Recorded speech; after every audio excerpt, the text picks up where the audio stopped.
Me desperté aquella mañana como me llevo despertando desde hace años, despacio, con cuidado, escuchando a mis huesos antes de pedirles nada.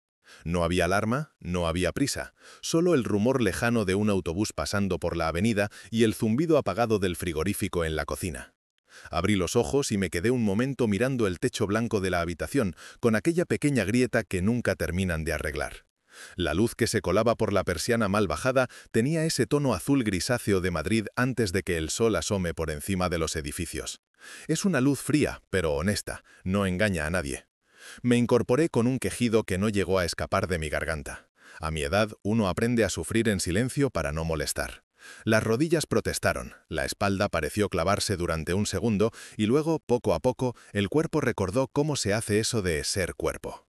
Mis pies buscaron las zapatillas junto a la cama, las de toda la vida, gastadas por el talón, y me levanté.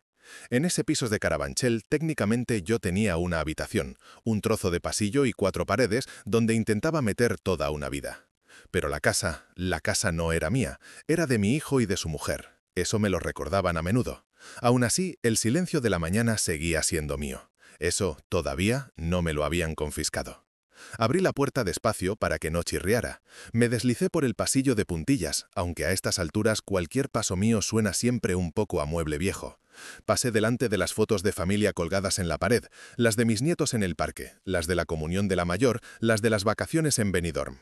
En las más recientes yo casi no salgo. Parece un detalle sin importancia, hasta que un día lo notas, y luego ya no puedes dejar de verlo. En la cocina no encendí la luz grande. Pulsé solo el interruptor de la pequeña lámpara que cuelga sobre la encimera, la que compraron en Ikea y que Lucía dice que le da ambiente. A mí me recuerda a la bombilla amarillenta del bar de mi pueblo, pero callo. Hay guerras que uno deja de pelear.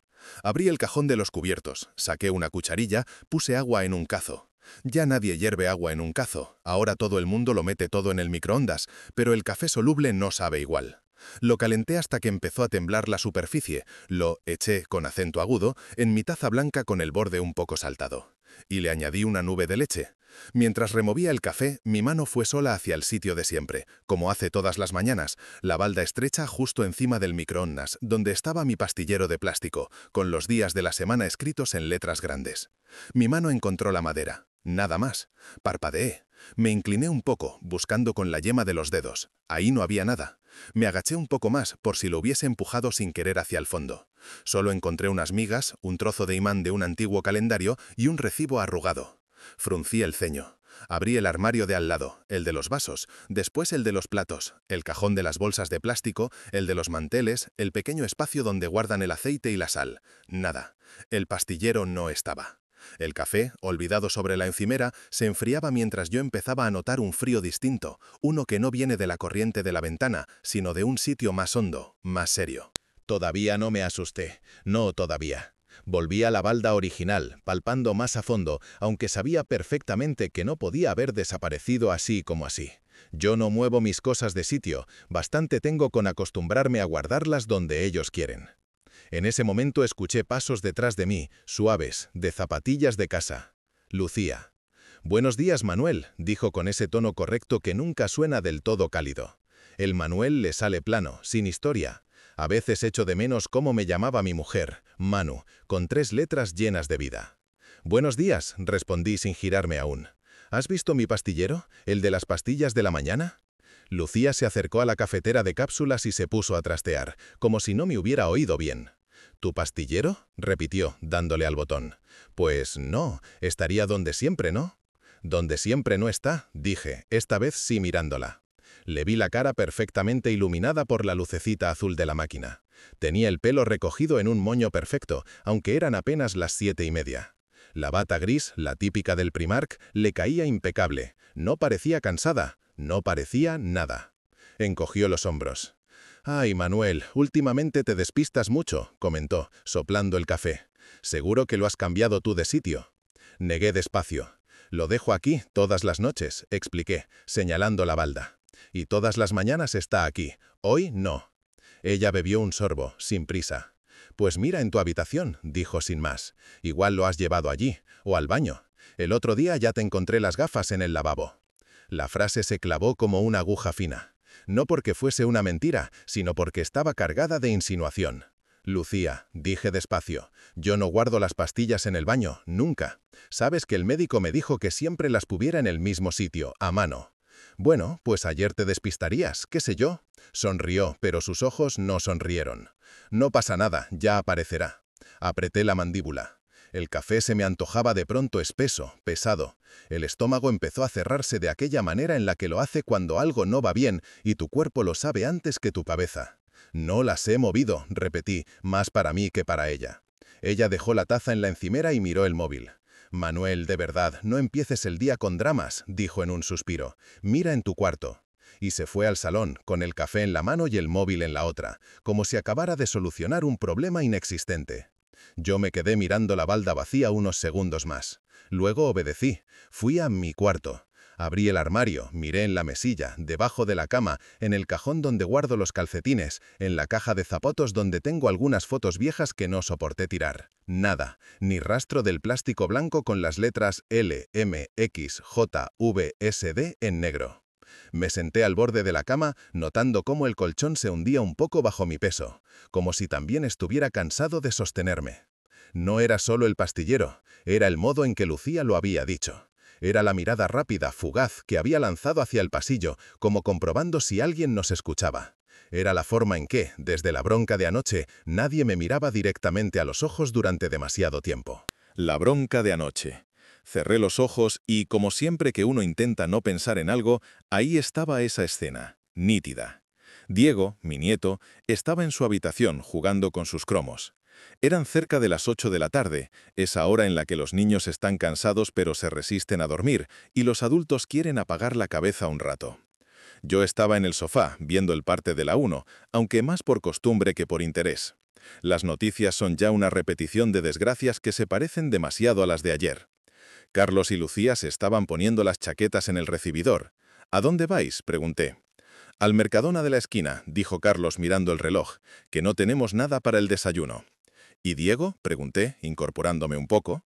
Se queda aquí, respondió Lucía, como si fuese evidente. Tardamos 10 minutos. Diego tiene 6 años, dije. No puede quedarse solo en casa. Los dos se miraron entre ellos con ese gesto de pareja que comparte un pensamiento que excluye a los demás, especialmente al viejo de la butaca. Manuel, por favor, suspiró Lucía. Está en su habitación, no va a pasar nada en 10 minutos. Puede pasar de todo en 10 minutos, repliqué. Un incendio, una caída, alguien que llama al timbre y él abre. Carlos dejó escapar una risa corta sin humor. Joder, papá, siempre te pones en lo peor, soltó. Estamos a 2 calles, no en otra ciudad. Precisamente, insistí, si estáis a 2 calles, ¿tanto os cuesta llevar al niño con vosotros o dejarlo conmigo en el salón al menos? Lucía cruzó los brazos, porque luego se pone pesado, y ya le hemos dicho que se quede jugando tranquilo, dijo. De verdad, no montes un drama por todo. Noté como algo dentro de mí, algo que llevo muchos años manteniendo a raya, se movía ligeramente. No es un drama, Lucía, es sentido común, respondí. He criado hijos, ¿recuerdas? Sé lo que puede pasar cuando uno baja un momento solo a por pan. Carlos dejó caer la mano sobre el pomo de la puerta con más fuerza de la necesaria. Papá, estás exagerando, dijo. Siempre ha sido así, pero ahora es peor. Estás todo el día diciendo lo que tenemos que hacer. Me levanté. Despacio, sí, pero me levanté. No estoy todo el día diciendo nada, respondí, notando cómo se me subía el calor a la cara. Solo abro la boca cuando veo algo que puede hacer daño al crío, y dejar a un niño solo en casa lo puede hacer. Lucía resopló, levantando la vista al techo. Es que parece que te encanta hacernos sentir malos padres, dijo. Yo ya tengo bastante con trabajar, con la casa, con todo, como para encima aguantar sermones. ¿Sermones?, repetí. Estoy preocupado por vuestro hijo, por mi nieto. No es un sermón, es amor. Carlos dio un paso hacia mí. Pues ámanos dejando de decirnos cómo tenemos que vivir, soltó. Esta ya no es tu casa, papá, no mandas aquí. Ahí estaba, esa frase, esa puñalada que llevaba años rondando y que por fin se atrevió a salir. Noté un pinchazo en el pecho, no fuerte, pero sí suficiente como para recordarme que mi corazón no es el de antes. No estoy intentando mandar, dije en voz baja. Solo me preocupa que os confiéis demasiado. Los accidentes pasan. Pues que pasen, murmuró Lucía, más para ella que para mí. Así aprende todo el mundo. Giré la cabeza hacia Diego, que seguía en el cuarto, ajeno, tarareando algo mientras colocaba cromos en una carpeta. Ese niño no tenía la culpa de nada. «Si os pasa algo a vosotros», dije despacio, «yo siempre estaré para él. Vosotros pasáis, yo me quedo. Eso es ser abuelo». Carlos apretó los labios. «¿Ves? Eso», dijo, señalándome con el dedo. «Esa frase. Siempre como si tú fueras el único que piensa en el niño. Como si nosotros no fuéramos padres de verdad. ¡Basta ya, papá!». «Si fuerais padres de verdad, no lo dejaríais solo», se me escapó. El silencio que siguió fue denso, pesado, peligroso. Lucía soltó una carcajada incrédula. «¿Perdona?», dijo. «¿Padres de mentira, entonces? ¿Eso somos?». Me di cuenta tarde de lo que había dicho, de cómo sonaba. Pero a veces la verdad sale a bocados. «No he dicho eso», intenté corregir. «Solo que...». «Lo has dicho», me cortó Carlos, «y lo piensas. Siempre nos has mirado por encima del hombro, como si tú lo hubieras hecho todo perfecto y nosotros fuéramos unos inútiles». Negué con la cabeza, sintiendo de golpe el cansancio de todas las discusiones no empezadas, todas las palabras tragadas. «Yo cometí mis errores», admití, «muchos, pero jamás jugué con vuestra seguridad, jamás hubiera escondido algo que necesitabais para estar bien». Lucía cogía las llaves con un gesto brusco. «¿Sabes qué, Manuel?», dijo. «Lo que tú llamas preocuparte es control. Te encanta tener la última palabra. Y ya está bien, ya somos mayores, ya no eres el jefe». Y ahí vino la frase definitiva, la que se me quedó grabada como un hierro caliente. «Eres un invitado en nuestra casa. Compórtate como tal». Me quedé helado. ¿Un invitado? En el piso donde lleno el lavavajillas, donde recojo juguetes del suelo, donde he preparado meriendas para el crío porque ellos llegaban tarde. Un invitado en el lugar donde me metieron apresuradamente cuando mi mujer murió para que no estuviera solo. «Invitado», repetí, como para saborearla, para ver si sabía menos amarga si la masticaba despacio. «Sí, invitado». Carlos abrió la puerta. «Vamos, Lucía, que cierran el súper». Diego se asomó desde su cuarto. «¿Os vais?», preguntó. «Sí, cariño», dijo Lucía. «Nos vamos un momento, quédate aquí con el abuelo. Bueno, con la tele. Ahora volvemos». Y cerraron la puerta. El portazo resonó largo rato en mi pecho. No dije nada más. No dije que no me parecía bien. No dije que tenía miedo. Solo me senté otra vez en el sofá, mirando a la pantalla sin verla, escuchando de reojo cómo Diego movía cajas, cómo canturreaba y cómo mi propio corazón latía demasiado fuerte para ser un corazón viejo en reposo. Aquella noche me acosté con un peso en el pecho que no era médico. Era otra cosa, algo que tiene más que ver con la tristeza que con las arterias.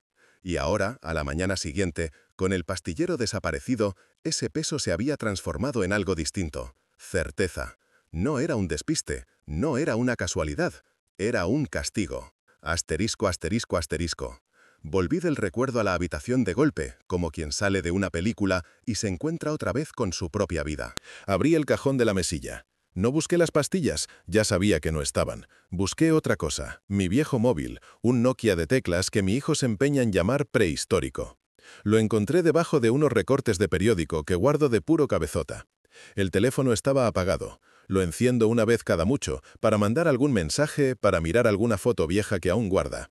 Carlos siempre dice que use el smartphone que me compró él, pero ese lo manejo a medias. Este, en cambio, lo conozco como la palma de mi mano. Me ha acompañado muchos años, casi tantos como las arrugas de mis manos. Lo encendí. La pantalla azul, vieja, tardó unos segundos en despertar. Cuando apareció la hora, sentí una pequeña victoria. Algo que todavía respondía a mis órdenes. Mientras arrancaba, saqué el móvil moderno del cajón también. Tenía una luz verde parpadeando. Un mensaje de WhatsApp. Era de Diego. «Abu, ¿estás enfadado? Mamá ha dicho que estabas gritando ayer». Me dolió leerlo. Los niños siempre escuchan más de lo que deberían. Siempre. Respondí con dedos torpes en la pantalla táctil. «No, campeón, solo estaba preocupado. Yo te quiero mucho». Vi los 3 puntitos de que estaba escribiendo. «Yo también te quiero, Abu. Hoy tengo cole, luego te enseño un dibujo». Sonreí a medias. El corazón se me ablandó y a la vez se endureció. Porque en esa casa, el único que me miraba con ojos limpios no tenía ni altura para llegar al fregadero. Guardé el móvil. Miré el Nokia, que ya estaba listo. Abrí la agenda de contactos. Hacía años que no la tocaba. Muchos de los nombres que aparecían ahí ya no podían descolgar ningún teléfono, pero allí seguían, como fantasmas organizados por orden alfabético. Pasé por Andrés Taller, César Bar, Gaspar Pueblo, hasta que llegué a Álvarez Doctor.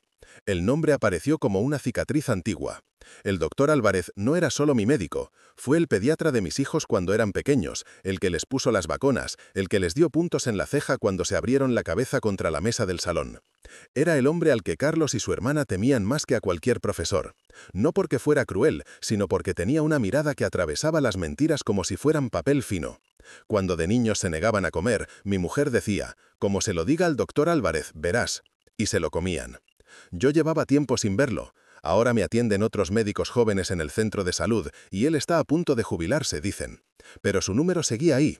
Lo miré unos segundos. Si llamaba, cruzaba una línea.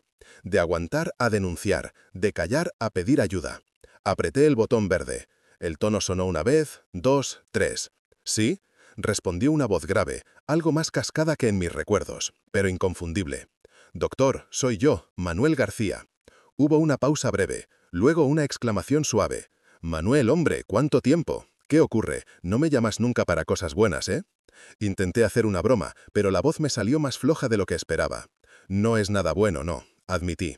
La profesionalidad entró en su tono, como si se colocara una bata invisible. ¿Qué pasa? ¿Te encuentras mal? Tragué saliva. Me falta la medicación de la mañana, dije. No está donde siempre, no la encuentro. Y creo que no es que se me haya perdido. Silencio. ¿Qué quieres decir con eso?, preguntó, más serio. Me pasé la mano por la frente.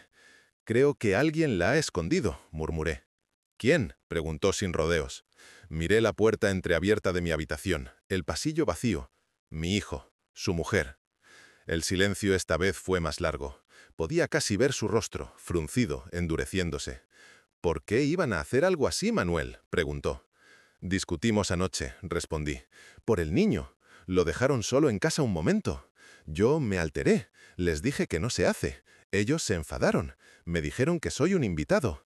Esta mañana las pastillas no están. Les he preguntado. Me dicen que las habré perdido. ¿Y tú crees que no?, dijo, aunque sonaba más a confirmación que a duda. Los conozco, susurré. Y los escuché hablar. Decían que a ver si sin pastillas me calmaba. El doctor soltó un bufido lleno de rabia contenida. ¿Tienes mareo? ¿Dolor en el pecho?, empezó a preguntar automáticamente. ¿Has notado palpitaciones? Un poco de mareo, sí, admití. Dolor no fuerte, pero me noto raro, vacío, como sin gasolina. Escuché un crujido, como si se pusiera de pie. No te muevas de casa, no intentes ir a ningún sitio tú solo, dijo, con esa babnón de orden que yo mismo les imitaba a mis hijos cuando eran pequeños. Llamo al centro y cojo el coche ahora mismo, voy para allá.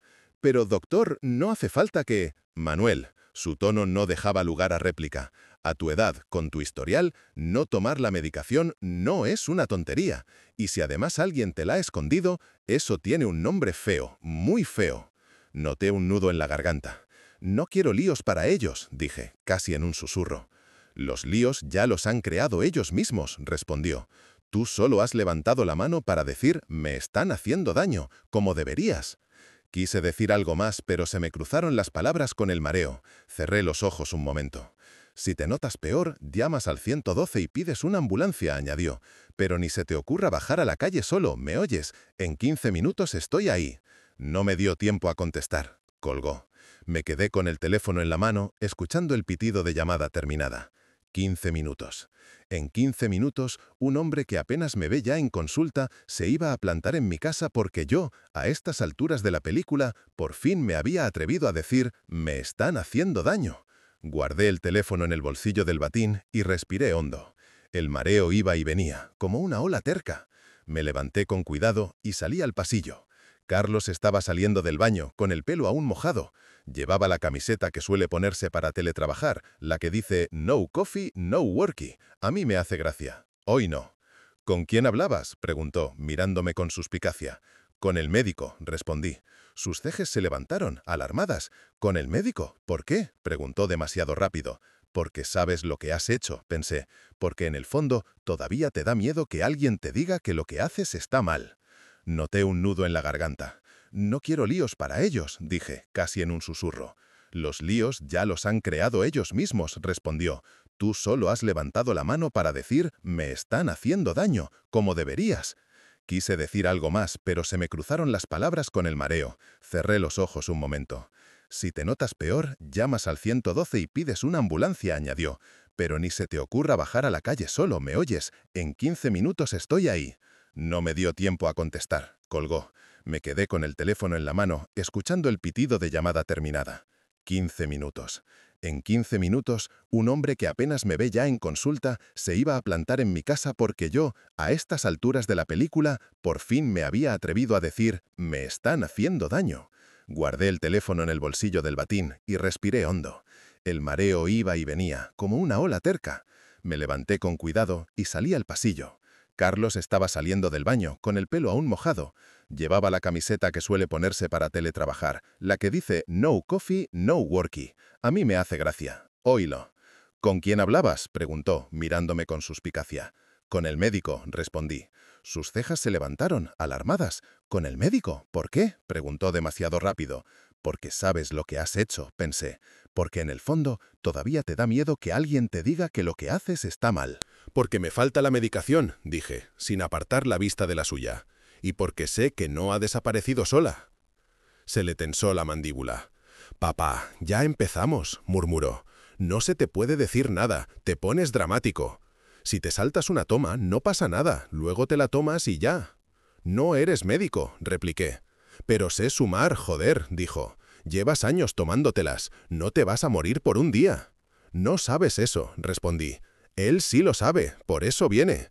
«¿Cómo que viene?», soltó, dando un paso más cerca. «He llamado al doctor Álvarez», aclaré. «Ha dicho que viene ahora». La cara de Carlos cambió en un segundo. Ahí estaba el niño que venía conmigo al centro de salud, que se escondía detrás de mi espalda cuando veía la bata blanca. «¿Has llamado al Álvarez?», repitió, como si estuviera diciendo que había invocado a un espíritu. «Sí», dije. «Él sabe quién soy. ¿Y quién eres tú?» Carlos apretó los dientes. «No hacía falta montar este numerito, papá», dijo, elevando la voz. «Esto es cosa de familia». «Cuando en una familia se juega con la salud de alguien», respondí con calma, «deja de ser solo cosa de familia». Lucía apareció desde el salón, móvil en mano. «¿Qué pasa ahora?», preguntó, detectando la tensión desde la distancia. «El abuelo ha llamado a su médico de toda la vida», explicó Carlos, «que viene para acá, por las pastillas». Lucía abrió mucho los ojos. «¿Ha hecho qué?», dijo, mirándome como si hubiera confesado un crimen. «He pedido ayuda», respondí. «Es algo que nos enseñaron a hacer con los niños. No sabía que con los viejos ya no aplica». Ninguno de los dos supo qué contestar a eso. Unos 15 minutos después sonó el timbre. Un timbrazo corto, seco, impaciente. «¿Será él?», murmuró Lucía. «¿Quién si no?», dije. Carlos fue al telefonillo. «¿Sí?», dijo. «Soy el doctor Álvarez», sonó la voz amplificada. «Ábreme». Carlos apretó el botón sin decir nada más. Pocos segundos después oímos pasos firmes subiendo la escalera.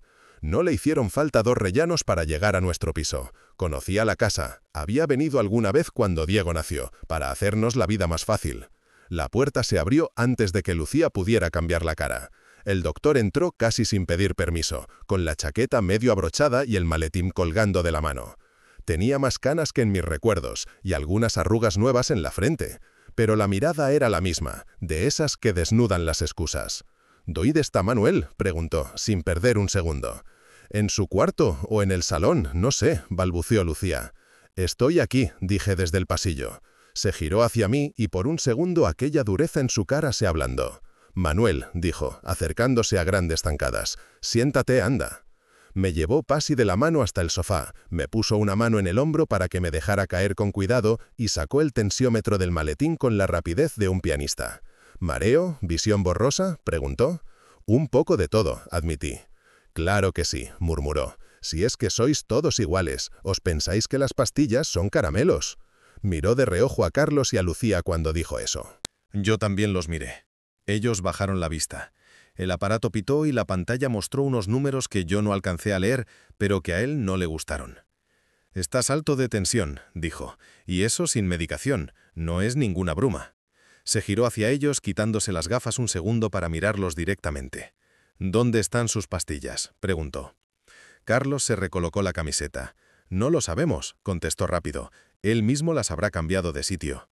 El doctor se le quedó mirando con una calma que daba más miedo que cualquier grito. Te voy a hacer la pregunta otra vez, dijo despacio, y te pediría que no me hicieras perder más tiempo del que ya habéis perdido esta mañana. ¿Dónde están las pastillas de tu padre? Lucía abrió la boca para hablar, pero la cerró enseguida. La vi tragar saliva. Nosotros no, empezó Carlos. Ni se te ocurra mentirme, le cortó el doctor, sin levantar la voz. Te he visto crecer, te he visto llorar por una vacuna, enfadarte por unos puntos, mentir por una travesura. Sé perfectamente cómo se te pone la cara cuando mientes, y ahora mismo la tienes igual que cuando me dijiste que no habías roto tú el cristal del salón. Carlos se quedó mudo. Lucía soltó el aire de golpe. Solo las subimos un momento, dijo, para que no se tomara más. ¿Más?, repitió el doctor. ¿Más de qué? ¿De lo que le receto yo? ¿Tú sabes siquiera para qué son esas pastillas? Lucía abrió y cerró la boca incapaz de responder. Antihipertensivos, antiagregantes, medicamentos que llevan años manteniendo a tu suegro lejos de un infarto, explicó, con una calma helada. Y tú decides que igual es mejor que hoy no se las tome porque os habéis enfadado. Se giró hacia los dos. ¿Sabéis cómo se llama eso?, preguntó. Nadie respondió. Se llama negligencia, dijo. En personas mayores se consideran maltrato, y yo, como médico, estoy obligado por ley a notificarlo. Vi cómo a Carlos se le aflojaban los hombros. «Doctor, por favor», empezó. «¿Dónde están las pastillas?», repitió por tercera vez. Lucía no aguantó la mirada. Señaló hacia la cocina. «Arriba del todo, encima de los armarios», murmuró. El doctor arqueó una ceja. «¿Encima de los armarios?», repitió. «Donde solo llegáis vosotros con una silla. Perfecto». Dejó el maletín en la mesa y fue a la cocina con paso firme. Yo lo seguí con la mirada. Desde el sofá pude ver cómo cogía una silla, la arrastraba, se subía con más agilidad de la que esperaba para su edad y metía la mano encima del armario más alto. Al sacar el brazo llevaba mi pastillero en la mano, blanco, de plástico, con mi nombre escrito en rotulador, Manuel. Lo sostuvo un segundo en el aire como si fuera una prueba en un juicio. Luego bajó de la silla, despacio, y volvió a la sala. «Esto no se ha subido solo», dijo, mostrándolo. Nadie contestó. Se sentó a mi lado, abrió el compartimento del día correspondiente y me puso las pastillas en la mano. «Tómatelas, ya». Las tragué con un vaso de agua que Lucía trajo tan rápido que casi se le cae. Sus manos temblaban, las mías también, pero por motivos distintos. Cuando terminó, el doctor cerró el pastillero con un clic seco. «Esto se queda ahora mismo en un sitio donde él pueda acceder sin pedir permiso a nadie», dijo. «Y en cuanto termine aquí, llamaré a la trabajadora social del centro de salud». Carlos dio un paso adelante. «¿A servicios sociales?», preguntó, con la voz subiéndole una octava. «Eso no hace falta, doctor, de verdad. Ha sido una tontería, una calentada. No va a volver a pasar». El doctor lo miró sin rastro de compasión. «¿Sabes quién decide si hace falta o no?», preguntó. «Yo. Y la ley, no tú». Lucía se llevó las manos a la boca. «Please, doctor», empezó, mezclando el inglés que tanto le gustaba usar para sonar moderna. «Ni please ni leches», respondió él. «Habéis jugado con la salud de un hombre mayor, por un enfado. Esto no es una rabieta de adolescentes, es un posible delito». Sentí cómo las palabras «posible delito» flotaban en el aire como un humo espeso. Carlos miró hacia mí entonces con desesperación. «Papá, di algo», suplicó. «Dices que no hace falta, que estamos bien, que tú estás bien». Yo lo miré también. A mi hijo, mi niño. Aquel al que llevé de la mano el primer día de colegio. Al que enseñé a montar en bici en el parque de San Isidro. Al que vi llorar cuando se cayó y se hizo sangre en la rodilla. Estoy vivo, pero no gracias a vosotros. El silencio que siguió dolió más que cualquier insulto. La trabajadora social aún no había llegado. Las pastillas ya estaban donde debían. Mi corazón empezaba a latir un poco más lento, un poco más seguro. Pero algo irreparable se había roto. Y, por primera vez en mucho tiempo, pensé, no tengo por qué seguir viviendo con ellos. No tengo por qué seguir siendo el invitado al que se le puede esconder lo que le mantiene vivo. Y esa idea, esa pequeña semilla, empezó a echar raíces mientras el doctor sacaba el móvil y marcaba un número que cambiaría el resto de mi vida. Porque si ellos habían decidido tratarme como un peso, yo estaba a punto de demostrarles que todavía sabía moverme, aunque fuera despacio, aunque me dolieran las rodillas, aunque mi corazón, cansado, se hubiera acostumbrado a aguantar más de lo que debía. Todavía sabía decir basta. El doctor guardó el tensiómetro en el maletín, pero no lo cerró del todo. Lo dejó apoyado en la mesa baja del salón, como quien sabe que todavía no ha terminado su trabajo. Luego sacó su móvil del bolsillo de la bata y empezó a buscar un número en la agenda. Carlos lo miraba, nervioso. ¿A quién llamas?, soltó. El centro de salud, respondió el doctor, sin levantar la vista. A trabajo social. La frase cayó en la habitación como un jarrón hecho trizas. Eso no hace falta, intervino Lucía, dando un paso al frente. De verdad, doctor, ya hemos dicho que ha sido una tontería. Lo sentimos, no volverá a pasar. Él levantó la vista despacio. La diferencia entre una tontería y un delito, Lucía, dijo, es el daño que puede causar. Y lo que habéis hecho hoy puede causar mucho. Marcó el número y se apartó unos pasos, hacia la ventana. Habló con voz baja, pero firme. Aunque yo no oía cada palabra, captaba el tono. Ese tono lo conozco bien. Es el de las cosas serias que ya no se pueden esconder bajo la alfombra. Mientras él hablaba, Carlos empezó a caminar de un lado a otro del salón. Tenía las manos en la nuca y la mirada clavada en el suelo, como si en las baldosas hubiera una solución escrita. «Esto es surrealista», murmuraba. «Servicios sociales, ¿te lo puedes creer? Por un pastillero». Lucía no contestaba. Estaba de pie apoyada en el marco de la puerta, con el móvil aún en la mano pero sin mirar la pantalla. Temblaba. Y aún así, lo que más la asustaba no era lo que casi me pasa a mí, sino lo que pudiera pasarles a ellos. Yo me quedé callado en el sofá, con el ruido del tráfico de la calle filtrándose por la ventana. Un autobús parando en la parada, un camión de reparto maniobrando, una moto acelerando de más. La ciudad seguía su vida sin saber que, en aquel cuarto piso, una familia se estaba deshaciendo en silencio. El doctor colgó y volvió hacia mí. «Va a venir una trabajadora social», dijo. «Se llama Carmen. Es seria pero buena profesional. Quiere hablar contigo y ver la situación». Carlos se apresuró a interponerse. «¿Y hace falta que venga aquí?», preguntó, casi suplicando. «Podemos ir nosotros otro día al centro, hablar tranquilamente». «No», respondió el doctor. «Tiene que ver las cosas como son, no como se las contáis después». Lucía apretó los labios. «¿Y qué va a hacer?», preguntó, con un hilo de voz. «¿Quitarnos a mi suegro? ¿Quitarnos al niño? ¿Qué?». «De momento», dijo el doctor, «va a evaluar si este es un entorno seguro para Manuel, y a partir de ahí se verá». Me llamó la atención que usara mi nombre de pila con tanta naturalidad. Me recordó a cuando llegaba al consultorio con mis hijos y gritaba desde la puerta: «Manuel, pasa, que tengo la consulta llena y tú me entretienes». Ahora no había ningún chiste. Pasaron unos 15 minutos que se me hicieron largos. El mareo iba remitiendo poco a poco, a medida que las pastillas empezaban a hacer su trabajo. El corazón se me fue desinflando del susto, pero el alma seguía encogida.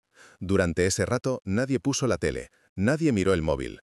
Solo se oían pequeños ruidos. Un vaso que Lucía enjuagaba sin darse cuenta, el crujido de una silla cuando Carlos se sentaba y se levantaba a los pocos segundos, incapaz de estar quieto. «Esto se nos ha ido de las manos», murmuró él en un momento, más para sí que para nadie. «No habría pasado nada si no hubiera llamado al médico», respondió Lucía en voz baja. La frase me atravesó como una flecha. Me di cuenta de que, incluso ahora, el problema no era lo que hicieron ellos, sino lo que hice yo al no tragar. Si no hubiera llamado al médico, pensé, igual lo siguiente que habríais llamado a una ambulancia. O a un tanatorio. Y no estaba dispuesto a comprobarlo. Cuando sonó el timbre de nuevo, ninguno se movió al principio. Fue el doctor quien fue al telefonillo. «¿Sí? Soy Carmen, de Trabajo Social, del Centro de Salud. ¿Se escuchó? ¿Puedo subir?» «Pasa, por favor», dijo él abriendo la puerta. Los pasos subiendo la escalera sonaron distintos a los del doctor, menos pesados, más medidos. Al poco rato, alguien golpeó suavemente la puerta. Esta vez abrió Lucía. Intentó ponerse una sonrisa, pero se le quedó colgada en la comisura de los labios. «Hola», dijo. «Pasa, por favor». Entró una mujer de unos 50 y pocos años, con el pelo corto y unas gafas de montura fina. Llevaba un bolso grande cruzado y una carpeta bajo el brazo. Vestía normal, como cualquiera que bajaría a saber comprando pan en la esquina. Lo único que la delataba era la mirada, de esas que recorren un sitio una sola vez y ya se han quedado con todo. «Buenos días», dijo, con voz neutra. «Soy Carmen Sánchez, trabajadora social del centro de salud». «¿Manuel?». Levanté la mano desde el sofá. «Servido», respondí. Se acercó a mí. Mientras lo hacía, sin ser descarada, echó un vistazo al entorno. El sofá algo hundido, la mesa con algunos recibos, la estantería con fotos y recuerdos, el pastillero abierto sobre la mesa. Los ojos le hicieron un recorrido rápido a Carlos y Lucía y luego volvió a mí. «¿Le importa si me siento a su lado?», preguntó. En absoluto, dije. Arrastró la silla del comedor y se sentó frente a mí, a una distancia prudente, ni demasiado cerca como para abrumar, ni tan lejos como para parecer distante. Antes de hablar con su hijo y su nuera, dijo, «Quiero escucharle a usted, sin prisas, sin interrupciones. ¿Le parece bien?» Asentí. «¿Cómo se encuentra ahora mismo?», preguntó. «Mejor que esta mañana», admití. «El mareo se me está pasando, gracias a las pastillas que me ha dado el doctor, las mismas que no podía tomar porque...» Carmen asintió, completando mentalmente la frase. «¿Puede explicarme, con sus palabras, qué ha pasado exactamente?», dijo. Respiré hondo. No me gusta repetir las cosas cuando duelen, pero también sé que a veces hay que contarlas 2, 3, 10 veces para que alguien las tome en serio. Así que empecé. LHABL, con acento agudo, de la bronca de la noche anterior, de cómo se fueron al súper dejando a Diego solo, de la frase de «invitado en nuestra casa», de cómo dormí con el corazón más pesado que de costumbre. LHABL con acento agudo de esta mañana, del pastillero desaparecido, de las respuestas evasivas, del «seguro que lo has perdido tú», de cómo el mareo había llegado poco a poco, de cómo había escuchado a Lucía decir que, igual, si no se las toma, se calma.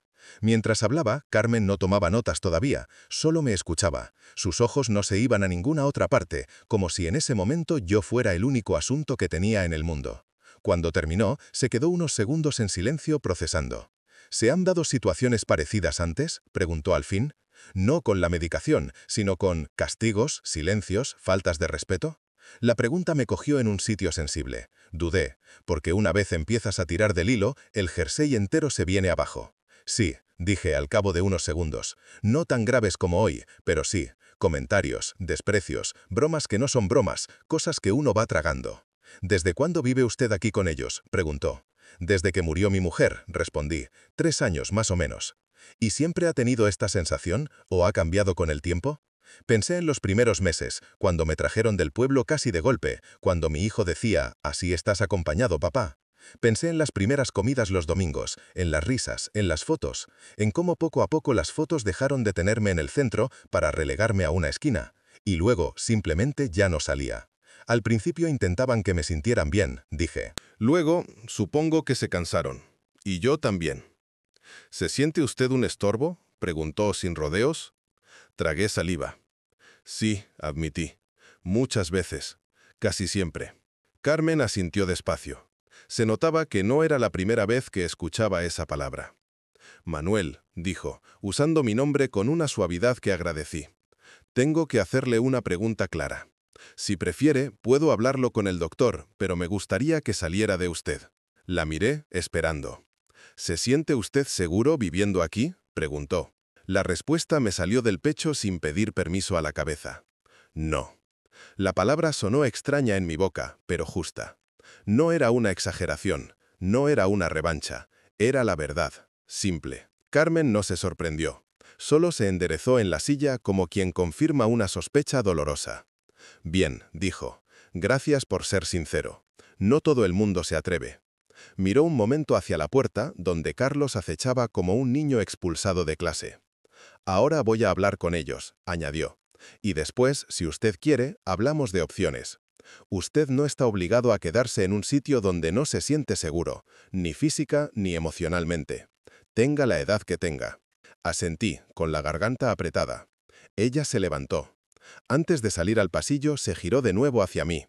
«Por cierto», añadió, «su médico ha hecho lo correcto llamándome, y usted también, al llamarle a él. No está siendo dramático, está protegiéndose. Eso es algo que muchas personas mayores deberían aprender a hacer». Apreté los labios para que no se me escapara un sollozo. Cuando salió al pasillo vi cómo Carlos intentaba empezar a hablar. Ella levantó una mano. «Primero os escucho a los dos juntos en la cocina», dijo. «Luego, con más calma, vemos qué hacemos. Pero os advierto, esto no es una charla de a ver si nos entendemos. Aquí ha pasado algo muy grave». Se encerraron los tres en la cocina. El doctor se quedó conmigo en el salón, sentado en el sillón de al lado, en silencio. No necesitábamos hablar. A veces la presencia de alguien vale más que cualquier frase hecha. A través de la pared llegaban fragmentos de la conversación. No siempre las palabras exactas, pero sí el tono. No sabíamos que era tan grave. No quisimos hacerle daño. Era solo para que viera que no puede gritar. Esa no es manera de poner límites. La ley es muy clara en esto. Cada frase caía de forma irregular, como cubiertos en un fregadero. Yo cerré los ojos y respiré despacio. En algún momento el doctor rompió el silencio. ¿Estás preparado para irte si se da la opción?, preguntó. Abrí los ojos y lo miré. No lo sé, respondí, sincero. Me da miedo. No he vivido solo desde que me casé. Una residencia no es vivir solo, dijo. Es vivir acompañado sin que te quieran mandar. O eso deberían ser, por lo menos las que merecen la pena. Sonreí débilmente. Suena a eslogan, murmuré. Si quieres te presento al publicista, bromeó. Luego se puso serio. Manuel, tienes derecho a estar en un lugar donde no temes que te falte algo tan básico como tus medicamentos. Tú eres muy de aguantar, te conozco. Pero esto ya no va de aguantar, va de sobrevivir. Y si se puede, de vivir un poco bien. Sus palabras se me quedaron dando vueltas dentro. ¿Vivir un poco bien? ¿A estas alturas? ¿Me tocaba todavía eso? Al cabo de un rato, la puerta de la cocina se abrió. Carmen salió primero, con el gesto cansado de quien ha tenido que poner límites a dos adultos que por dentro siguen comportándose como adolescentes. «Manuel», dijo, asomándose al salón, «¿puedo volver a hablar contigo un momento?» Asentí. Se sentó otra vez frente a mí. «He hablado con tu hijo y con tu nuera», dijo, tuteándome ahora sin perder el respeto. «Reconocen que trasladaron la medicación a un lugar donde tú no podías acceder. Intentan minimizarlo, pero lo reconocen. Eso significa que lo que has contado es consistente». No sentí alegría ninguna al oír la palabra, si acaso una tristeza extra. «Como te he dicho antes, tengo obligación de hacer un informe», continuó. «Se abrirá un expediente. Vendrá gente de servicios sociales del ayuntamiento, probablemente, a valorar. Pero hay algo inmediato que depende de ti. ¿Dónde quieres vivir a partir de ahora?» Se me quedó mirando con la misma seriedad con la que, imagino, habría mirado a una mujer maltratada o a un niño abandonado. «He hablado de forma muy clara con ellos», añadió. «Les he dicho que tal y como están las cosas, este no es un lugar adecuado para que sigas si tú no quieres». «¿Y si dijera que quiero quedarme?», pregunté, más por obligación que por deseo. «Entonces tomaríamos otras medidas de protección, como asegurar que la medicación esté bajo control de enfermería, seguimiento más estrecho, visitas periódicas», explicó. «Pero seguiría existiendo un riesgo, y siendo sincera, no te lo recomendaría». Me quedé callado. «Hay una residencia concertada cerca del centro de salud», continuó. «No es un hotel de 5 estrellas, pero está bien. Buen trato, buenas auxiliares, médico diario, fisioterapia 2 veces por semana. Y un patio bonito, con bancos al sol. Tienen alguna plaza disponible. Si tú quieres, puedo iniciar ya mismo los trámites para que te traslades allí temporalmente. Luego, si te adaptas y quieres quedarte, se hace fija». Abrí y cerré las manos sobre las rodillas. Imaginé ese patio. Imaginé gente de mi edad, bastones, sillas de ruedas, mesas de dominó. Imaginé no escuchar cada día frases como «eres un invitado, no toques eso, no hagas ruido». Imaginé no sentir miedo al buscar mis pastillas. Imaginé silencio. Y respeto.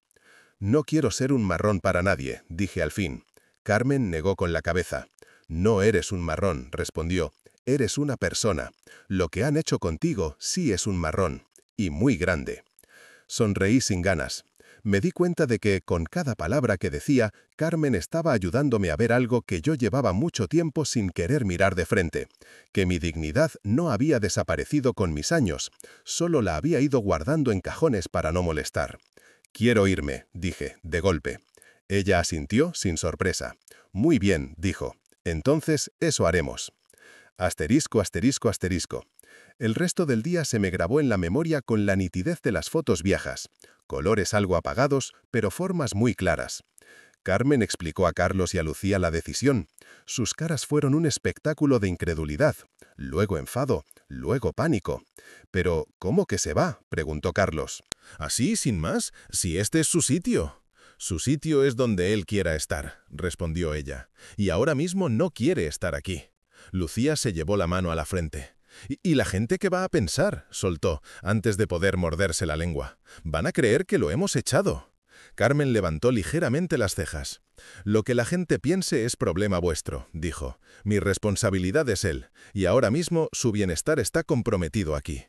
Se organizó todo más rápido de lo que yo habría imaginado. Carmen hizo unas llamadas, el doctor otras. Hablaron de una ambulancia no urgente, por si acaso, pero al final decidieron que con el coche del doctor bastaba. Yo podía caminar y la residencia no quedaba lejos. «Voy contigo», dijo él, sin dejar opción a discusión. «No quiero que te pasen el traspaso como si fueras un paquete». Me miró con algo que se parecía mucho a orgullo. Mientras tanto, Carmen me dijo: «Ve pensando qué quieres llevarte, lo imprescindible. Lo otro se podrá mover con calma más adelante, si lo deseas». Me levanté y fui a mi cuarto, esta vez con otra energía. No la de quien va a buscar unas gafas, sino la de quien recoge lo suyo para no volver. Abrí el armario. Dudé entre el abrigo de paño y el anorak. Cogí el abrigo. Si algo he aprendido en Madrid es que el frío se mete en los huesos sin pedir permiso. También metí 2 jerseys de lana, unos pantalones cómodos, ropa interior suficiente para varios días, las zapatillas de andar por casa en las que mis pies ya conocían el camino. Sobre la mesilla, el portarretratos con una foto de mi mujer y yo en la playa de Gandía, en los años 90. Me miraba con su sonrisa eterna.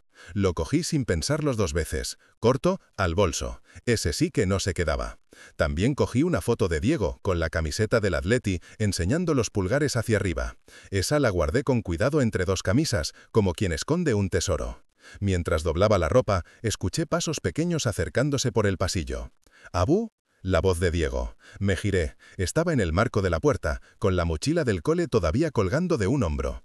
Los ojos grandes, brillantes, intentando entender algo que nadie le había explicado. «¿Qué haces con la maleta?», preguntó. Tragué saliva. Nadie había pensado que también habría que darle explicaciones a él. «Voy a irme a vivir a otro sitio, campeón», dije despacio, «a una residencia. Es una casa donde viven más abuelos como yo. Allí me van a cuidar y voy a estar más tranquilo». Sus cejas se juntaron. «¿Por qué aquí no estabas tranquilo?», preguntó, directo como son los niños. No supe qué contestar durante unos segundos. Al final, opté por una verdad a medias. «Porque necesito estar en un sitio donde estén más pendientes de mis medicinas y de mis cosas», dije. «Y aquí estáis todos muy liados». Él bajó la vista. «¿Es por los gritos de anoche?», preguntó. «Mamá dijo que estabas exagerando». Ahí estaba, otra vez, la interpretación que los adultos le dan a sus errores, exageración ajena en lugar de responsabilidad propia. «Anoche me asusté por ti», respondí, «porque te quiero, y porque si te pasara algo yo no podría con ello». A veces, cuando los mayores se enfadan, dicen cosas feas. Y hacen cosas feas, pero eso no es culpa de los niños, ¿vale? Diego asintió, pero no parecía convencido. «¿Y yo te voy a ver?», preguntó. «¿Sí te vas?». Sentí cómo se me encogía el corazón. «Claro que sí», dije, sonriendo con esfuerzo. «Podéis venir los fines de semana, o los días que queráis. Tendremos un banco en el patio solo para los 2. Y me enseñarás los dibujos que hagas en el cole. Y jugamos al parchís, ¿te parece?». «¿Allí hay wifi?», preguntó, con una seriedad que me hizo soltar una pequeña risa. «Creo que sí», dije. «Si no, la montamos». Una lágrima se le escapó por la mejilla. «No quiero que te vayas», murmuró. Yo también tenía ganas de llorar, pero me las apañé para aguantar. En mi generación nos enseñaron que los hombres no lloran, y aunque esa idea me ha hecho más daño que bien, sigue pegada como una pegatina vieja. Le acaricié la cabeza. «Yo tampoco quiero irme de ti», respondí, «solo de aquí». Me abrazó con una fuerza que su tamaño no anticipaba. Lo rodeé con los brazos, respirando su olor a patio de recreo, a lápices de colores, a niñez. No hay colonia que se le parezca. Cuando se separó, se secó la cara con la manga. «Toma», dijo, rebuscando en la mochila. Sacó una hoja doblada en 4. «La he hecho en plástica hoy». La abrí. Era un dibujo de 2 muñecos de palo, uno con gafas y bastón, otro más pequeño, los 2 cogidos de la mano. Encima, un sol enorme. Abajo, escrito con letras torcidas, «Yo y mi abú». No pude responder nada, solo asentí y la guardé con cuidado en el bolsillo interior de la chaqueta. «Te quiero mucho, Diego», dije por fin. «No lo olvides nunca». «Yo a ti más», respondió, con esa convicción que solo tienen los niños que aún no han aprendido a mentir por educación. Asterisco, asterisco, asterisco. Cuando salí al salón con la maleta cerrada, el ambiente había cambiado. Carlos estaba de pie junto a la ventana, mirando hacia la calle sin realmente ver nada. Lucía, sentada en la silla, se retorcía las manos como si quisiera borrar algo que llevaba escrito en la piel. Carmen estaba de pie cerca de la puerta, hablando por teléfono, organizando papeles. El doctor revisaba de nuevo el pastillero, asegurándose de que sabían cómo administrarlo hasta que yo me fuera. «Papá», dijo Carlos, al verme con la maleta. Le miré. «¿De verdad te vas?», preguntó, como si aún creyera que todo era un faror. «Sí», respondí. «Si cruzas esa puerta», empezó, pero no terminó la frase. «Si cruzo esa puerta, estaré más seguro», la terminé yo por él. No respondió. Lucía se levantó de golpe y se acercó. «Manuel, de verdad, lo siento», dijo. «He sido una imbécil, se me fue la olla. Estaba cansada, nerviosa, no pensé». «Ese es el problema, Lucía», dije con calma, «que no pensasteis. Y yo ya no puedo vivir a merced de que un día estéis de buenas y otro de malas, no con mi salud de por medio». Se le llenaron los ojos de lágrimas otra vez. «No quiero que nos odies», susurró. «No os odio», respondí, «pero ya no confío». Carlos apretó los puños. «¿Y ahora qué?», dijo, con un tono que mezclaba rabia y miedo. «¿Vas a decirle a todo el mundo que somos unos maltratadores? ¿Vas a dejar que nos señalen por la calle?» «Yo no tengo que decir nada», contesté. Las cosas hablan solas. Y tú sabes lo que has hecho. Lo que habéis hecho. Se llevó la mano al pelo desesperado. ¿Tanto te hemos fallado?, preguntó. La pregunta quedó flotando unos segundos. «Sí», dije al fin. «Me habéis fallado donde más dolía, en la confianza. Mira que he tragado cosas, hijo, comentarios, desplantes, pero hoy habéis cruzado una línea que no se cruza». Apreté la maleta con una mano. Y he tardado, pero por fin he aprendido algo. Que estar solo no es lo mismo que sentirse solo. Y aquí, rodeado de gente, me sentía muy solo. A Carlos se le llenaron los ojos de lágrimas. No estaba acostumbrado a verme tan claro, tan directo. «Manuel», intervino Carmen con suavidad, «tenemos que irnos ya, ¿vale? En la residencia saben que llegas hoy. Cuanto antes, mejor». Asentí. El doctor cogió la maleta. «Vamos, que luego se hace de noche y parecemos un entierro», dijo, intentando restar algo de dramatismo. Me acerqué a la puerta. Antes de salir, me giré por última vez. La casa se veía distinta desde allí. El recibidor con el perchero lleno de abrigos, la estantería con los zapatos del niño, el espejo en el que me miraba a veces de reojo para comprobar que seguía siendo yo. Todo eso seguiría ahí, pero sin mí. Carlos y Lucía estaban juntos, uno al lado del otro, como si el miedo los hubiera empujado a pegarse. Diego, medio escondido detrás del marco del pasillo, me miraba con los ojos muy abiertos. «Cuidáis del crío», dije. «Él no tiene culpa de nada de esto. Y recordad una cosa, los niños aprenden más de lo que ven que de lo que les decís. No hagáis que un día me entienda demasiado bien». Nadie contestó. Abrí la puerta, sentí el aire del portal en la cara y crucé el umbral. Sabía que, al hacerlo, no solo estaba saliendo de un piso, estaba saliendo de un papel en el que me habían colocado sin preguntarme, el del abuelo disponible, silencioso, agradecido por cualquier limosna de cariño. En el rellano el doctor me dio una palmada. «Vamos, hombre», dijo, «que te llevo a tu nuevo hotel». «Residencia», corregí, medio sonriendo. «Hotel con peor buffet pero mejor compañía», respondió. Bajamos en ascensor. Mientras las puertas se cerraban, alcancé a ver a Diego correr hacia la puerta del piso. Levantó la mano, pero el ascensor ya estaba bajando. Aún así, levanté la mía también. Porque hay gestos que uno hace aunque nadie los vea. Asterisco, asterisco, asterisco. La residencia estaba en un barrio vecino, cerca de un parque grande al que no había ido nunca. Desde fuera no impresionaba demasiado. Un edificio de ladrillo claro, 3 plantas, ventanas iguales. Nada de jardines de película ni fuentes, pero tampoco paredes desconchadas, algo intermedio, real. Al entrar me golpeó el olor mezcla de desinfectante suave y puré de verduras. No es precisamente Chanel, pero tampoco era desagradable. En la entrada había un mostrador con una chica joven con coleta y gafas que sonrió al ver al doctor. «Buenas, don Luis», dijo. «¿Este es el famoso Manuel del que me habló?» «En persona», respondió él. «Trátamelo bien, que es un cascarrabias de marca, pero tiene su encanto». «Algo habré tenido», murmuré. Me hicieron pasar a un pequeño despacho, donde una mujer de mediana edad, con un jersey de punto y gafas colgando del cuello, me esperó de pie. «Señor García, bienvenido», dijo. «Soy la directora del centro, Rosa. Siéntese, por favor». Habló conmigo, me explicó normas, horarios, desayuno a las 9, comida a las 2, cena a las 8. Talleres de memoria, fisioterapia, juegos de mesa. Visitas libres por las tardes, salvo restricciones específicas. Enfermería 24 horas. Lo más importante, dijo, es que aquí las medicinas las lleva enfermería. Usted no tiene que preocuparse por si se le olvidan o por si alguien se las cambia de sitio. Noté cómo se me aflojaba algo en el pecho al oír eso. ¿Y si un día quiero ir a dar un paseo?, pregunté. Con autorización médica y siguiendo unas pautas, sin problema, dijo. No es una cárcel, es una casa con normas. Las casas sin normas tampoco son buenas, comenté. Ella sonrió. En eso estamos de acuerdo. Me enseñaron mi habitación. Una cama, una mesilla, un armario pequeño, una tele colgada en la pared, una ventana que daba al patio interior, donde ya había 2 señoras tomando el sol con mantas sobre las piernas. Dejé la maleta en una esquina. El doctor puso el portarretratos de mi mujer en la mesilla, sin decir nada. Cuando lo vi allí, en aquel cuarto nuevo, sentí una punzada rara, como si ella estuviera supervisando todo desde la foto.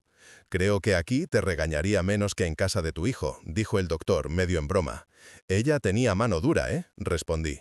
Pero nunca me escondió nada, ni las pastillas ni los problemas. El doctor me apretó el hombro. «Tendré que irme dentro de poco», dijo. «Tengo consulta, pero vendré a verte, y Carmen también pasará por aquí estos días». Asentí. «Gracias», dije. 2 sílabas que se quedaban cortas, pero eran las únicas que me salían. Cuando se fue y la puerta se cerró, la habitación se quedó extrañamente silenciosa. Ya no estaba el run-run de la tele del salón, ni los pasos de Diego correteando, ni la voz de Lucía dando órdenes, ni el teclado de Carlos golpeado con demasiada fuerza. Solo se escuchaban, a lo lejos, algunas voces mayores, el sonido de una televisión en otro cuarto y los pasos tranquilos del personal moviéndose por los pasillos. Sentí algo parecido a la soledad, pero no aquella soledad sucia que sentía en casa de mi hijo, mezclada con desprecio. Era otra cosa, más limpia, como una hoja en blanco. Me senté en la cama y abrí la maleta, coloqué la ropa en el armario, colgué el abrigo, puse las zapatillas al lado de la cama. Saqué el dibujo de Diego y lo pegué en la pared con un poco de celo que me dejó un auxiliar. El muñeco con gafas y el muñeco pequeño me miraban, ellos sí parecían felices. Esa noche cené puré y pescado hervido con otros 5 abuelos que hablaban de fútbol, de Franco, del precio de la luz y de lo malas que son ahora las series.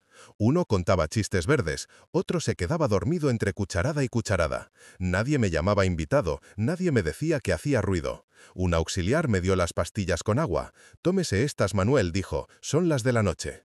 «¿Y si se me olvida pedirlas?», pregunté, con inercia de viejo condicionado. «Para eso estamos, hombre», respondió sonriendo, «no se preocupe». Y por primera vez en mucho tiempo me creí esa frase. Asterisco, asterisco, asterisco. Pasaron las semanas. No voy a mentir, adaptarse no fue fácil. Eché con acento agudo de menos a Diego, la algarabía del piso, incluso alguna bronca de las de antes, cuando mis hijos todavía se parecían a las personas que crié. Pero cada mañana, cuando me daban mis pastillas sin tener que mendigarlas, recordaba por qué estaba allí. Carmen vino a verme un par de veces. Me preguntaba cómo me encontraba, si había tenido noticias de la familia. «¿Han venido a veros ya?», preguntó en la segunda visita. «Vinieron una vez, los 3», dije, al principio de todo.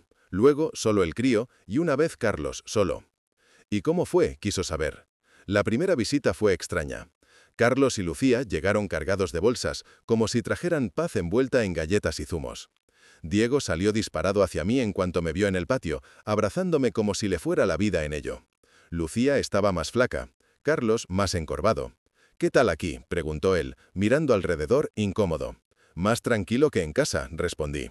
Lucía intentó sonreír. «Te hemos traído tus galletas favoritas», dijo, «y unos calcetines térmicos, que aquí siempre hace frío, ¿no?» «Ya me están saliendo amigos para jugar al dominó», dije, señalando a los compañeros de mesa que me hacían señas desde lejos. «Me tienen de fichaje estrella». Diego insistió en enseñarme todos los rincones del patio como si fuera él quien me daba la bienvenida a un parque nuevo. Se sentó conmigo en un banco, sacó una libreta y me enseñó los dibujos que había seguido haciendo. En todos salíamos los dos. Carlos, en un momento en que Diego se alejó con Lucía a comprar una botella de agua de la máquina, se quedó conmigo. Me miró incómodo. «Nos han metido un puro bonito», dijo. «Servicios sociales, informes, charlas, visitas, la asistenta preguntando cosas, ha sido un infierno». «Lo siento», respondí. «Ojalá no hubiera hecho falta, pero...». Se pasó la mano por la cara. «Sé que nos lo merecemos», dijo al fin. «No voy a ponerme en plan víctima. Lo que hicimos fue una barbaridad. No lo vi en el momento, pero cuando lo contaron del otro lado de la mesa con palabras de papeles, joder, se le rompió la voz. No sé en qué estaba pensando, murmuró. Todo el puto día agobiado, el curro, el crío, el dinero, y te quedaste en medio como un mueble más. Eso es, dije, como un mueble, y encima uno que ocupa espacio. Lo sé, susurró. He soñado varias veces que te pasaba algo de verdad. Me despertaba empapado en sudor. No sé si podré perdonarme nunca. Lo miré. Perdonarte es cosa tuya, dije. Perdonar es fácil. Lo difícil es volver a confiar. ¿Y tú, crees que algún día...? Empezó. No lo sé, respondí. No tengo tantos años por delante como para prometerte nada. Lo único que sé es que desde aquí puedo pensar sin tener que protegerme todos los días. Se quedó callado. Luego asintió. No voy a pedirte que vuelvas, dijo. Ya bastante has hecho aguantándonos tanto. Una parte de mí sintió alivio, otra, un pequeño pinchazo de pena. Pero ya era tarde para inventar otra historia. Diego vino corriendo entonces con Lucía, que había hecho un esfuerzo enorme por mantener las lágrimas a raya toda la visita. «Abú, mira», dijo el niño, señalando su camiseta. «Era una del Atleti nueva, con mi apellido atrás, García. Mamá dice que es por ti». ¿Así?, pregunté mirándola. Lucía bajó la vista. «Es lo mínimo que podíamos hacer», dijo, «aunque no arregle nada». Las camisetas no arreglan casi nunca lo que arreglaría un «lo siento» sincero y una actitud distinta, pensé. Pero no lo dije. Ya lo estábamos diciendo de otras maneras. Cuando se fueron, Diego me abrazó fuerte otra vez. Abú susurró, «Cuando sea mayor voy a tener un piso grande y te vas a venir conmigo, ¿vale?» Sonreí apretándole contra mí. «Cuando seas mayor, igual el abuelo ya está en el cielo con la abuela», respondí. «Pero te prometo que, mientras esté aquí, me vas a tener cerquita». Asterisco, asterisco, asterisco. Una tarde, unas semanas después de aquello, Carmen vino a verme al comedor y se sentó conmigo a la hora del café. «Hay otro tema que tenemos que tratar», dijo, «uno que no tiene que ver con servicios sociales, sino con tu vida privada, tu dinero, tus cosas». «Mi testamento», dije antes de que acabara. Sonrió. «Sí, el testamento. Ya había pensado en ello. Mucho, demasiado quizá». En las noches de insomnio en las que miraba el techo de la residencia, escuchando los ronquidos de algún vecino de habitación, pensaba en qué mundo dejaría detrás. No el de las noticias, sino el mío, mi pequeño mundo de cuentas, papeles, un pisito en el pueblo que todavía es mío, unos ahorros, algunos objetos con valor. «Lo hiciste hace años, ¿no?», preguntó Carmen. «Cuando murió mi mujer», respondí, repartiendo todo entre los dos hijos, como se ha hecho siempre. «¿Y ahora?», dijo ella, «¿sigues queriendo lo mismo?». Miré por la ventana. En el patio, unos abuelos jugaban al dominó. Cada ficha que caía sobre la mesa sonaba como una decisión tomada. Tac, tac, tac. «No», dije por fin, «no quiero lo mismo». «¿Has pensado qué querrías hacer?», preguntó. «Sí», respondí. «Quiero que todo lo que pueda dejar vaya para mi nieto, para Diego». Carmen asintió, sin sorpresa. Supongo que no era la primera vez que veía algo así. «Legalmente es posible», dijo. «Hay unas normas sobre la legítima, pero se puede ajustar para que él sea el principal beneficiario. Tendrías que ir a una notaría, modificar el testamento ante notario. Yo puedo ayudarte a pedir cita y a organizar el traslado». «¿Y si mis hijos se enteran?», preguntó. «Algún día se enterarán», reconoció. «Pero eso no lo haces para castigarles, Manuel. Lo haces para que tu legado vaya donde tú crees que debe ir. Ese es tu derecho». Sabía que no lo estaba planteando como venganza, y sabía que, si empezaba a hacerlo así en mi cabeza, me envenenaría. No quería morirme rumiando resentimientos. «Quiero que Diego tenga algo distinto de lo que ha recibido de nosotros», dije despacio. «Quiero que sepa que, incluso cuando los mayores meten la pata, todavía alguien pensó en él primero». Carmen sonrió, triste. «Pues entonces vamos a organizarlo», dijo. Asterisco, asterisco, asterisco. La semana siguiente, una furgoneta adaptada de la residencia me llevó a una notaría del barrio. El notario era un señor con pinta de haber visto demasiadas discusiones familiares como para sorprenderse ya por nada. Le expliqué lo que quería. Me escuchó, miró los papeles de mis propiedades, hizo cuentas mentales. «Podemos redactar algo que recoja eso», dijo. «No se preocupe. ¿Está seguro de su decisión, don Manuel?» «Más que de muchas otras que he tomado en la vida», respondí. Cuando tuve el papel delante, con los cambios, leí despacio. Ya no confiaba en nadie como para firmar sin entender. El notario me explicó cada párrafo. Yo asentía. En resumen, mis hijos tendrían lo mínimo que la ley les garantiza. Diego, el resto. El piso del pueblo, los ahorros, los pequeños tesoros que aún conservaba y que pudieran valer algo. Y sobre todo, el mensaje entre líneas. Te vi, te quise y quise que lo supieras. «Firme aquí, por favor», dijo el notario, señalando con el bolígrafo. Cogí la pluma. Mi mano tembló un poco, pero no tanto como aquella mañana en la cocina buscando mis pastillas. La línea de mi firma fue torpe, pero clara. Cuando terminé, el notario estampó un sello con un golpe seco. El sonido resonó en la sala como una especie de punto final. Carmen, que había esperado en la sala contigua, se acercó cuando salí. «¿Qué tal?», preguntó. «Más ligero», respondí. Mientras volvíamos a la residencia en la furgoneta, miré por la ventana la ciudad que se extendía, indiferente, a nuestro alrededor. Tiendas, bares, gente con bolsas, parejas discutiendo, niños tirando de las manos de sus padres, cada uno con sus propios líos. Yo también tenía los míos. Pero por primera vez en mucho tiempo sentía que no estaba simplemente aguantando, estaba tomando decisiones. Asterisco, asterisco, asterisco.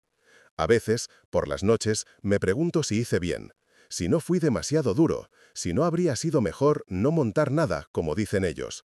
Pero entonces recuerdo la estantería vacía de la cocina, mi mano palpando la madera donde debía estar el pastillero, la mirada de Lucía, el tono de Carlos diciendo, «No pasa nada por un día». Recuerdo el mareo, la sensación de que el mundo se inclina y de que nadie se levanta a sujetarte, y se me pasa la duda. No estoy aquí porque me caigan mal mis hijos, ni porque no les quiera. Los quiero, a mi manera, a su manera torcida.